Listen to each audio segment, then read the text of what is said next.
आसाम और मगरबी बंगाल में दूसरे मरहले के असेंबली इंतखाबात में पोलिंग जारी। आसाम की 39 और मगरबी बंगाल की 30 सीटों के लिए हो रही है पोलिंग। पोलिंग के दौरान कोविड से बचाव के लिए किए गए हैं पुख्ता इंतजाम।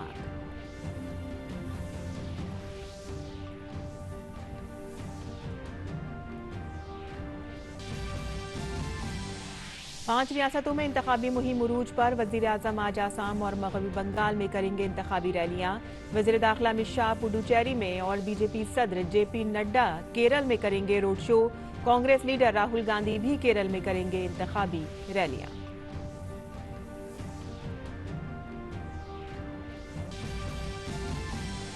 मरकजी हुकूमत ने छोटी बचत के मंसूबों पर शरह सूद की पुरानी शरह ही बरकरार रखी है। वजीर खजाना ने ट्वीट पर ये इत्तला दी कि अब जल्द ही शरह सूद कम करने का फैसला लिया जाएगा। वजीर खजाना ने ट्वीट पर दी ये इत्तला। कोविड के खिलाफ मुल्क में टीकाकारी का अगला मरहला। आज से 45 साल से ज्यादा उम्र के तमाम अफराद को लगाया जाएगा टीका। मरकजी सेहत सेक्रेटरी ने तमाम रियासतों और मरकज के जेर इंतजाम इलाकों के साथ लिया टीकाकारी की तैयारियों का जायजा। कहा कि मुल्क में टीके की कोई कमी नहीं। रियासतों पर टीके की बर्बादी 1% से कम करने पर दिया जोर। कोविड के खिलाफ मुल्क की जंग जारी। महाराष्ट्र और कर्नाटक समेत 8 रियासतों में मुल्क के 84% कोविड मामले।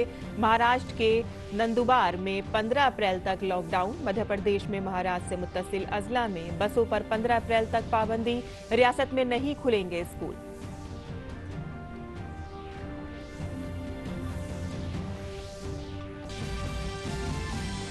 भारत की फिजाई ताकत में इजाफा। फ्रांस से जंगी तैयारी की चौथी खेप में 3 रफेल पहुंचे भारत। इन जहाजों ने फ्रांस के एस्तेरस हवाई अड्डे से भारत के लिए की थी बराह रास्त परवाज।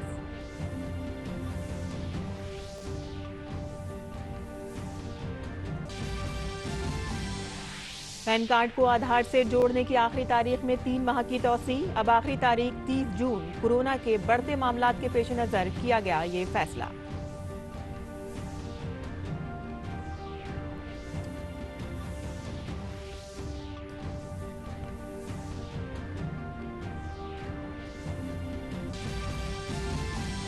आईसीसी वनडे रैंकिंग में टीम इंडिया के कप्तान विराट कोहली का जलवा। वनडे रैंकिंग में टॉप पर बरकरार। रोहित शर्मा तीसरे मकाम पर। गेंदबाजी की रैंकिंग में बुमराह अब चौथे मकाम पर।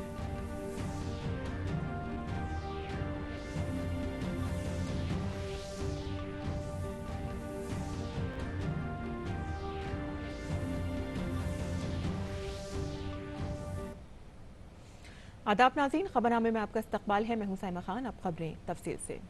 आसाम में दूसरे मरहले के लिए आज वोट डाले जा रहे हैं। इस मरहले में 13 अजला की 39 सीटों के लिए 26 खवातीन समेत 345 उम्मीदवार इंतखाबी मैदान में हैं। इस मरहले में 345 उम्मीदवार मैदान में हैं, जिनमें 319 मर्द और 26 खवातीन उम्मीदवार शामिल हैं। पोलिंग के लिए 10,592 मराकज़ कायम किए गए हैं। आसाम में बीजेपी की जेर क़यादत एनडीए और कांग्रेस इत्तेहाद के दरमियान मुकाबला है। आसाम के दूसरे मरहले में बीजेपी के कई कद्दावर लीडरों की सियासी किस्मत दाव पर है। बीजेपी से परिमल शुक्ला वेध, ढुलाई से भावेश करलिता, रांगिया से बिजोश हजारिका, जागीरोड से और असेंबली के डिप्टी स्पीकर अमीनुल हक लस्कर सुनाई से किस्मत आजमा रहे हैं। आसाम गण परिषद के अजीज अहमद खान करीमगंज जुनूब से किस्मत आजमा रहे हैं। बीजेपी के टिकट नहीं मिलने के बाद पार्टी छोड़ने वाले असेंबली के साबिक डिप्टी स्पीकर दिलीप कुमार पॉल सिलचर से बतौर आजाद उम्मीदवार इंतखाब लड़ रहे हैं। वहीं दूसरी जानिब अगर बात करें मगरबी बंगाल की, तो 4 अजला की 30 असेंबली सीटों पर आज दूसरे मरहले में वोट डाले जा रहे हैं। आज मशरकी और मगरबी मेदनीपुर अजला की 9 सीटों पर, बांकुरा की 8 और जुनूबी 24 परगना जिले की 4 सीटों पर वोट डाले जा रहे हैं। इस मरहले में 171 उम्मीदवार मैदान में हैं, जिनमें 152 मर्द और 19 खवातीन उम्मीदवार शामिल हैं। पोलिंग के लिए 10,620 मराकज़ कायम किए गए हैं। बीजेपी और तृणमूल कांग्रेस अभी 30 सीटों पर, जबकि कांग्रेस बाया महाज और उनके मोमिनीन पर मुश्तमिल इत्तेहाद इंडियन सेकुलर फ्रंट मुश्तरका महाज के बैनर तले इंतखाब लड़ रही है। CPIM 15, कांग्रेस के 9, CPI के 2, इंडियन सेकुलर फ्रंट और AIFB और RSB ने एक एक उम्मीदवार मैदान में उतारा है। BSP के 7, आजाद 32 और दीगर 44 उम्मीदवार भी मैदान में हैं। 75,94,000 से ज्यादा राय दहिंदगान 171 उम्मीदवारों की किस्मत का फैसला करेंगे। इस मरहले में वजीर आला ममता बनर्जी, वजीर मंतूराम पाखेरा, सोमन महापात्रा, साबिक वजीर शुभेंदु अधिकारी, मानस बनिया, इंडियन पुलिस सर्विस की साबिक अफसर भारती घोष, हुमायूं कबीर, बंगला फिल्म के सोहम चक्रवर्ती, हिरेन मोए चटर्जी और सुनीता का बनर्जी और साबिक क्रिकेट खिलाड़ी अशोक डिंडा की इंतखाबी किस्मत का फैसला होगा। पुरअमन पोलिंग को यकीनी बनाने के लिए सिक्योरिटी के खुसूसी इंतजाम किए गए हैं। वहीं मगरबी बंगाल के 7वें और 8वें मरहले के इंतखाबात के लिए कल नोटिफिकेशन जारी हो गया है। यहां 7वें मरहले में 36 असेंबली सीटों और 8वें मरहले में 35 असेंबली सीटों पर वोट डाले जाएंगे। दूसरी तरफ रियासत में 5वें मरहले के लिए दाखिल किए गए पर्चा नामजदगी की भी कल जांच हुई। 5वें मरहले में 45 सीटों पर वोट डाले जाएंगे।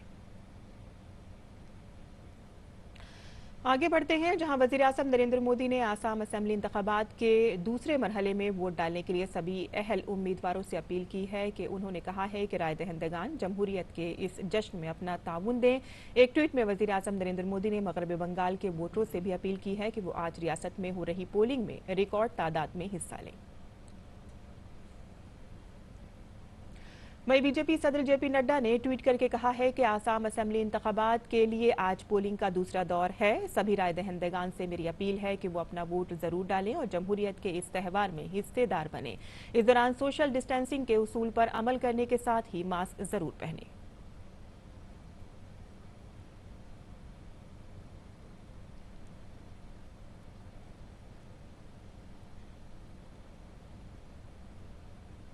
और 5 रियासतों में असेंबली इंतखाबात के लिए इंतखाबी मुहिम जारी है। वजीर आज़म नरेंद्र मोदी आज आसाम के कोकराझार में एक इंतखाबी रैली से खिताब करेंगे।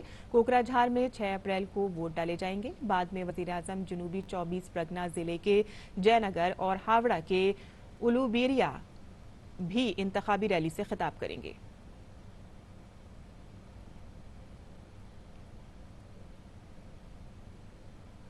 और आसाम इंतखाबात पर बात करते हैं अपने नामा निगार कमल बोरा से, जो इस वक्त आसाम के मोरीगांव में मौजूद हैं। कमल, इस वक्त वहां पर दूसरे मरहले की पोलिंग हो रही है। हम आपसे ये जानना चाहेंगे कि इस वक्त किस तरह की आप तैयारियां वहां पर देख रहे हैं और क्या मंजर आप वहां पर नजर आ रहा है आपको?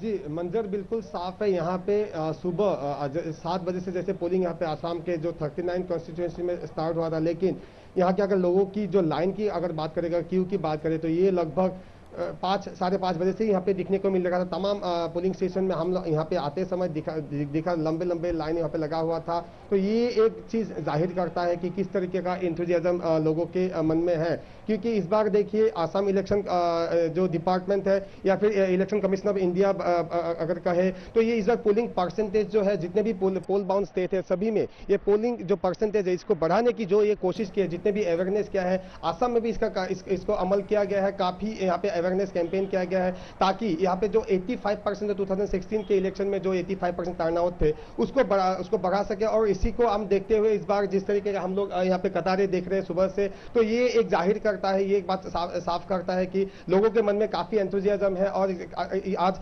39 कॉन्स्टिट्यूएंसी में यहाँ पे इलेक्शन हो रहा है और ये मैं जहाँ पे हूँ ये है जागृत कॉन्स्टिट्यूएंसी, जहाँ से जो आसाम के जो ये minister of state for health and family welfare department के जो मिनिस्टर है पीयूष हजारिका, ये यहाँ पे आके यहाँ पे वोट कास्ट करेंगे लगभग 10 बजे। तो हम लोग इसीलिए यहाँ पे उनके लिए यहाँ पे फिलहाल वेट कर रहे हैं। तो अगर हम लोग बाकी पूरा कॉन्स्टिट्यूंसी की बात करें तो पीयूष हजारिका यहाँ पे काफी पॉपुलर है, लेकिन उसको इस बार टफ फाइट देने के लिए कांग्रेस ने भी एक काफी हैवी कैंडिडेट यहाँ पे उतारा है जो सपन मंडल है। हालांकि उन्होंने पहली बार यहाँ पे इलेक्शन लड़ रहे हैं, लेकिन ये दिलचस्प होगा देखने को ये कौन जीतेगा। लेकिन टफ फाइट होने वाला है, स्ट्रेट फाइट होने वाला है कांग्रेस और बीजेपी के बीच में। जी कमल, आपने बताया कि वोटिंग परसेंटेज को बढ़ाने के लिए ख़ास तौर से इंतजाम किए गए हैं ताकि लोग वहां पर आएँ और अपने हक़ राय दही का इस्तेमाल करें।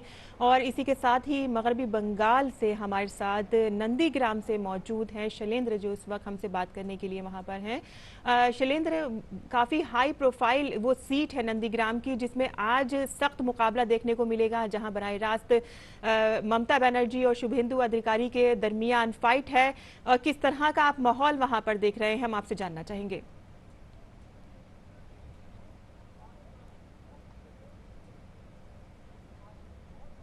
बिल्कुल, इस वक्त मैं उस पोलिंग बूथ पर खड़ा हूं जहां पर 7 बजे के बाद ही शुभेंदु अधिकारी जो बीजेपी प्रत्याशी हैं, नंदीग्राम सीट काफी रोचक मुकाबला है और हम जानते हैं कि इस दूसरे चरण में सबसे ज्यादा फोकस इसी शुभेंदु अधिकारी ने मतदान किया 7:30 बजे के करीब।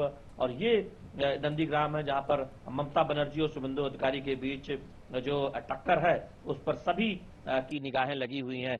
सुबह से ही हम मतदान केंद्रों पर भारी भीड़ देख रहे हैं और जो कोविड प्रोटोकॉल है वो भी हम देख रहे हैं कि मास्क पहनने को कहा जा रहा है और साथ ही साथ ये भी बताया जा रहा है कि अगर कोई उसको जो तमाम सुविधाएं हैं कोविड प्रोटोकॉल के लेकर, चाहे ग्लव्स पहनने की बात हो या कि सैनिटाइजर की बात हो, तो वो भी सुविधा मतदान केंद्रों पर मुहैया कराई गई है। आप हमारे पीछे देख रहे हैं ये जो कतार है जिसमें महिला मतदाताओं की संख्या ज्यादा दिखाई दे रही है, ये वो पोलिंग बूथ है जहां पर 7:30 बजे के करीब शुभेंदु अधिकारी ने यहाँ पर मतदान किया। बीजेपी की तरफ से वो ममता बनर्जी को, टीएमसी प्रत्याशी को टक्कर दे रहे हैं और यही वजह है कि नंदीग्राम बहुत ही रोचक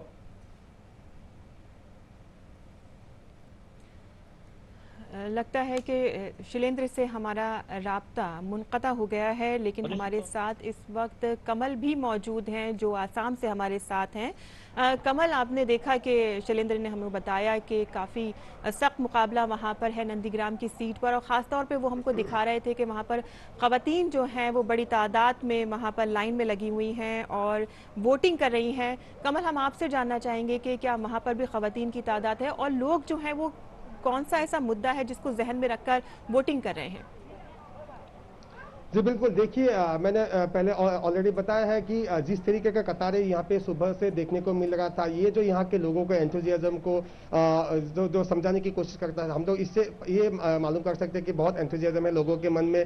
जिस तरीके का मैंने पहले भी बताया, इलेक्शन कमीशन के द्वारा जो भी कदम लिया गया है अवेयरनेस करने के लिए, लोगों को घर मतलब ये जो एक भी मतलब वोटर वोट दिए बिना रहे नहीं, इसके लिए काफी यहाँ पे इंतजाम किया है। तो इसके तौर पर इस तरीके से हम लोग जिस तरीके सुबह से कतारें देख रहे हैं, तो इससे एक बात जाहिर हो, हम ये कह सकते हैं कि इस बार डेफिनेटली टर्नआउट थोड़ा बढ़ेगा, पहले से थोड़ा बढ़ेगा, 85 से ऊपर जाएगा। जहां तक मुद्दों का सवाल है, मैं बता दूं आपको, बीजेपी जो ये जो इलेक्शन लड़ रहा है, वो जो डेवलपमेंट के जो गति, डेवलपमेंट में एक जो नया गति दिया है पिछले 5 सालों में, इसके जो गति है, गति को बरकरार रखने के साथ साथ असम को एक फ्लड फ्री स्टेट बनाने का जो ये वायदा क्या है, ये वायदा काफी महत्वपूर्ण है, क्योंकि पहले ऐसा वायदा कभी किसी पॉलिटिकल पार्टी ने किया नहीं है। हालांकि ये एक बहुत मुश्किल ये एक टास्क होने वाला है, फिर भी किसी को कदम तो लेना ही पड़ेगा, लेकिन बीजेपी ने ये कदम उठाया है, ये इस बार फ्लड फ्री स्टेट बनाने का वायदा क्या है। और साथ ही साथ अगर हम लोग कांग्रेस की ओर देखें तो उन लोगों ने भी 5 लाख जो गवर्नमेंट जॉब देने का एक वायदा किया है, साथ ही साथ 25 लाख जो जॉब क्रिएशन का बात किया है प्राइवेट सेक्टर में। ये मुद्दों को लेके आगे आया है। और बीजेपी ने भी जो असम को एक टेररिज्म फ्री स्टेट बनाने में काफी हद तक सक्षम रहे हैं। यहाँ पे काफी सारे जो एक्सट्रीमिस्ट जो लोग हैं वो मेन स्ट्रीम में आ चुके हैं। तो इसी को ये जो गति है, ये गति को बरकरार रखने के बावजूद यहाँ के जो ग्रोथ है, ये ग्रोथ में काफी और भी स्पीड लाने का जो ये वायदा किया है, ये वायदे के साथ यहाँ पे इलेक्शन में उतरे हैं और लोग भी काफी खुश है इस बात को, क्योंकि लोगों को देखिए, लोगों को कंसर्न है डेवलपमेंट, और डेवलपमेंट करने का यहाँ पे वायदा किया है बीजेपी ने। डेफिनेटली ये लोगों के ऊपर निर्भर करता है कि उन लोगों को क्या चाहिए। कमल, बेहद खूबसूरत तस्वीरें हमारे सामने आ रही हैं। पहले मरहले में भी हमने देखा कि बड़ी तादाद में लोगों ने वोटिंग की थी, और दूसरे मरहले की तस्वीरें भी सुबह से ही बहुत ही अच्छी आ रही हैं। लोग बड़ी तादाद में घर से बाहर निकलकर वोटिंग कर रहे हैं। खासतौर पर वज़ीर आज़म ने सुबह ही ट्वीट कर दिया है कि लोग आएँ और वोटिंग में हिस्सा लें, और आपने बताया कि तरक्की को जहन में रखकर लोग इस वक्त वोटिंग कर रहे हैं। बहुत बहुत शुक्रिया इस तमाम तफसीलात के लिए। आगे बढ़ते हैं, जहां बीजेपी के सीनियर लीडर और मरकजी वजीर दाखिला अमित शाह आज मरकज के जेर इंतजाम इलाके पुडुचेरी में कुछ मुंतखब हलकों में इंतखाबी मुहिम चलाएंगे। वजीर दाखिला लॉसपेट से बीजेपी उम्मीदवार समीनाथन, कामराज नगर से जॉन कुमार और कलपेट से कल्याण सुंदरम की हिमायत में रोड शो में हिस्सा लेंगे। अमित शाह के तमिलनाडु के तुरुका एल्लूर और अराबा कुरुची में अवामी जलसों से खिताब करने का प्रोग्राम है। वहीं कांग्रेस लीडर राहुल गांधी आज केरल में अपनी पार्टी के उम्मीदवारों की हिमायत में इंतखाबी मुहिम चलाएंगे। वो मन्नन थवाड़ी और कालपेटा समेत कई जगहों पर अवामी जलसों से खिताब करेंगे। मरकजी हुकूमत ने छोटी बचत स्कीमों पर शरह सूद की पुरानी शरह ही बरकरार रखी है। वजीर खजाना ने ट्वीट पर यह इत्तला दी है। अब जल्द ही शरह सूद कम करने का फैसला लिया जाएगा। वजीर खजाना ने ट्वीट करके कहा है कि भारतीय हुकूमत की छोटी बचत स्कीमों पर शरह सूद की पुरानी शरह ही बरकरार रखी गई हैं, जो 2020-21 की आखिरी सहमाही में थी, यानी कि मार्च 2021 तक की शरहें। इस सिलसिले में पहले जारी किए गए अहकामात वापस लिए जाएंगे। 3 रफेल जंगी तैयारों पर मुश्तमिल चौथी खेप फ्रांस से भारत पहुंची। भारतीय फिजाइया ने एक ट्वीट में कहा है कि 3 रफेल तैयारों पर मुश्तमिल चौथी खेप फ्रांस के एस्ट्रेस एयरबेस से सीधी परवाज करते हुए भारत की सरजमीन पर पहुंची। इसमें कहा गया है कि मुत्तहदा अरब अमारात की फिजाइया के टैंकरों के जरिए रफेल तैयारों में दौरान परवाज ईंधन भरा गया। ट्वीट में कहा गया है कि ये दोनों फिजाइया के दरमियान मजबूत रिश्तों में एक संग मील है।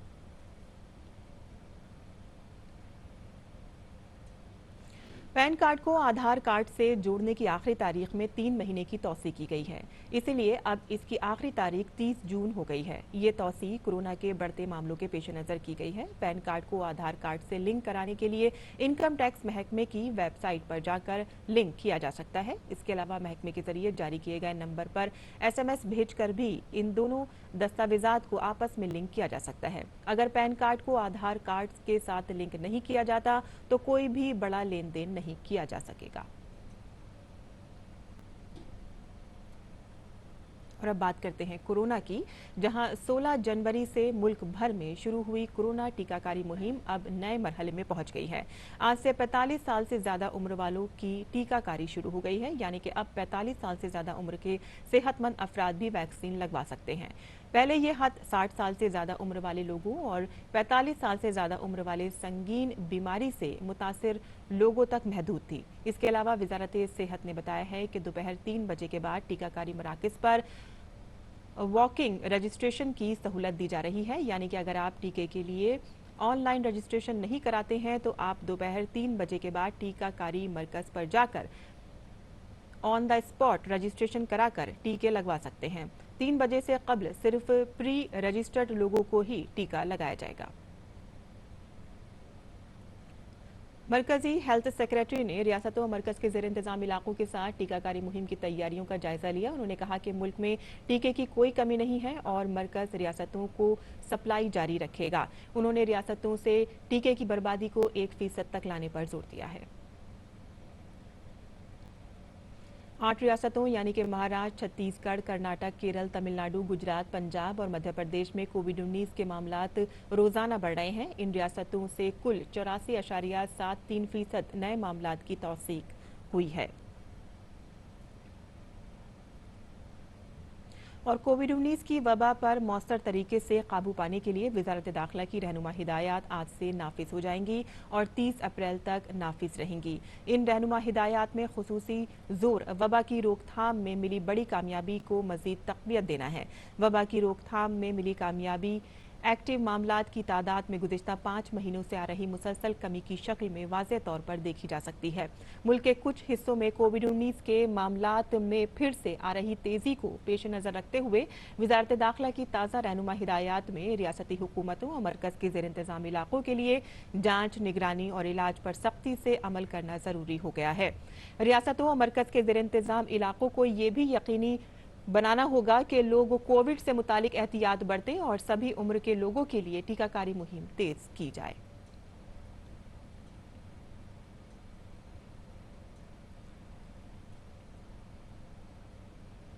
और कोविड-19 की वबा पर मौसर तरीके से काबू पाने के लिए वजारत दाखिला की रहनुमा हिदायत आज से नाफिज हो जाएंगी। इसके अलावा मुल्क में कोविड के बढ़ते मामलों पर बात करते हुए बात करते हैं अपने नामा निगार नितेंद्र से। नितेंद्र, आज अब 45 साल से जो ज़्यादा उम्र के लोग हैं वो भी टीका लगवा सकते हैं। एक तरफ हम देख रहे हैं कि कोविड के मामले जो हैं वो कुछ रियासतों में ज़्यादा बढ़ रहे हैं और हम देख रहे हैं कि टीकाकारी मुहिम भी अपने ज़ोरों पर है, जहां पर काफ़ी हद तक इस बीमारी को काबू पाने के लिए हम मौसर तरीके अपना रहे हैं। तो अब 45 साल से उम्र के ज़्यादा भी लोग जो हैं वो टीका लगवा सकते हैं। इससे कितना असर पड़ेगा कोविड के मामलों को रोकने में?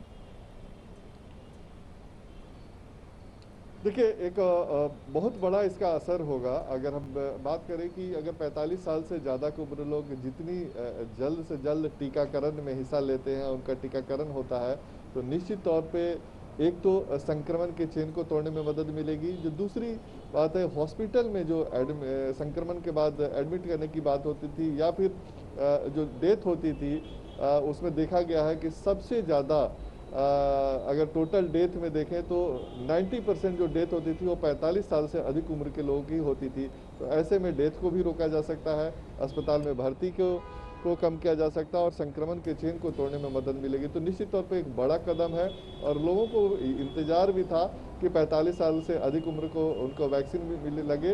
और इसमें अच्छी बात यह है कि आपको कोई डॉक्टर्स का पर्ची देने की ज़रूरत नहीं है, किस तरीके से कोई सर्टिफिकेट देने की ज़रूरत नहीं है। आप अपने मन के हिसाब से, अपने चॉइस के हिसाब से दिन का चयन कर सकते हैं, डेट का, समय का चुनाव कर सकते हैं और रजिस्ट्रेशन कराने के बाद कोविड IT प्लेटफॉर्म पे आप जाकर के टीकाकरण करा सकते हैं। अगर आप किसी वजह से रजिस्ट्रेशन नहीं करा पाते हैं तो 3 बजे के बाद आप जो भी आपके बगल में घर के आसपास वैक्सीनेशन सेंटर है, वहाँ जाकर के आप वहाँ रजिस्ट्रेशन करा करके वैक्सीन ले सकते हैं। तो इतनी फ्लेक्सिबिलिटी दी गई है सरकार की तरफ से। इसके अलावा कल केंद्रीय स्वास्थ्य सचिव ने सभी राज्यों के मुख्य सचिवों से बात की और उनको पत्र लिख करके ये भी कहा कि वैक्सीन की कोई कमी नहीं है, पर्याप्त मात्रा में सभी राज्यों के पास वैक्सीन मौजूद है और जो लोग भी इसके पात्र हैं, योग्य हैं, वो जल्द से जल्द, जितना जल्द हो सके टीकाकरण कराएंगे। तो जिस तरीके से मामले बढ़ रहे हैं, 8 राज्यों में बहुत ज़्यादा केसेस बढ़ रहा है, तकरीबन जो 80% नए मामले आ रहे हैं और इन्हीं 8 राज्यों से आ रहे हैं और देश के 46 ऐसे ज़िले हैं जहाँ पे सबसे ज़्यादा कोरोना के मामले आ रहे हैं। ऐसे में ज़रूरत है कि जितनी जल्दी हम वैक्सीनेशन में हिस्सा लेंगे उतने जल्दी फ़ायदा होगा। इसके अलावा मास्क जरूर लगाएं, 2 गज की दूरी का पालन करें और भीड़ भाड़ में जाने से बचें।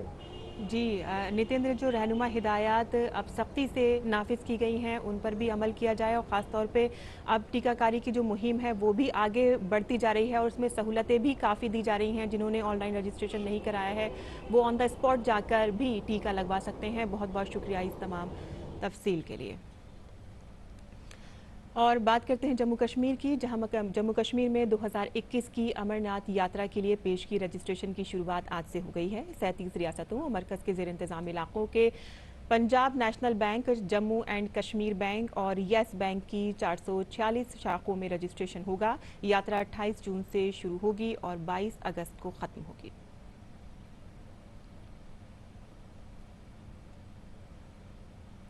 और अब पेश है आज के उर्दू अखबारात का जायजा।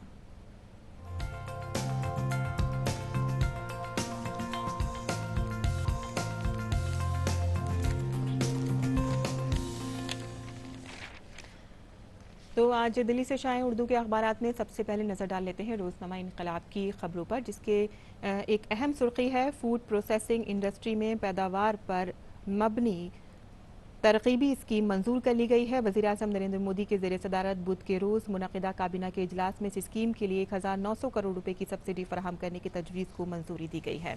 इसी अखबार के बैनुल-अक़वामी सफ़े पर जो खबरें शाया हुई हैं उसके मुताबिक आलमी इदारा सेहत समेत 14 ममालिक ने कोरोना तफ्तीशी रिपोर्ट को नाकाफ़ी करार दिया है और उन्होंने कहा है कि अभी और मज़ीद तफ्तीश की ज़रूरत है। अफगानिस्तान से खबर है इसमें, जहां अफगानिस्तान के सदर अशरफ गनी का दावा निगरां हुकूमत के क़याम की अमेरिकी तजवीज़ को एक बार फिर से मुस्तरद कर दिया है। उन्होंने कहा है कि फ़रीक़ैन सदारती इलेक्शन पर राज़ी हो जाएं तो ओहदा छोड़ दूंगा। ये उन्होंने कहा है खेल के सफ़े पर जो इसके सुर्खी शाये हुई है वो आईसीसी रैंकिंग से मुतालिक है, जिसमें कोहली की एक रोज़ा क्रिकेट में बादशाहत अब भी बरकरार है। और इसके बाद अब नज़र डाल लेते हैं रोज़नामा राष्ट्रीय सहारा की खबरों पर, जिसमें सफ़े अव्वल की जो खबर है, हिंद से पाक जाएगी कॉटन और चीनी। आपको बता दें कि पाकिस्तान की वफाकी काबीना की इक़्तिसादी राब्ता कमेटी ने हिंदुस्तान से कपास और धागा बरामद करने की इजाज़त दे दी है। इसके बाद दूसरी खबर जो इसमें शाये हुई है, छोटी बचत पर शरह सूद में बड़ी कटौती की गई है, लोगों को फ़ायदा देते हुए ये खबर इसमें शाये हुई है। और इसके अलावा एक खबर इसमें शाये हुई है, लोगों की आसानी के लिए दिल्ली मेरठ एक्सप्रेस वे आवाम के लिए आज से शुरू हो जाएगी। वजारत रोड एंड ट्रांसपोर्ट हाईवेज़ की तवील मीटिंग के बाद एक्सप्रेस वे को खोलने की मंजूरी मिल गई है। इसके बाद जो अखबार हमने लिया है वो है हमारा समाज, और हमारा समाज की के सफ़ा अव्वल पर जो सुर्खी शाये हुई है वो है आरबीआई ने सार्फिन को दी राहत, ऑटो डेबिट पर डेडलाइन में 6 माह की तौसी की गई है। इसके अलावा जो खबर इसमें शाये हुई है वो कश्मीर से है, जहां मौसम बहार की आमद के साथ ही सयाहों की तादाद में भी वहां पर इजाफा देखने को मिल रहा है। तो ये थी आज उर्दू अखबारात की सुर्खियाँ जो हमने आपके लिए चुनी थी। और अब जान लेते हैं मुल्क भर के मौसम का मिजाज।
और इसी के साथ ही खबरनामा ख़त्म पज़ीर होता है। हमारी पूरी टीम को दें इजाज़त। आदाब।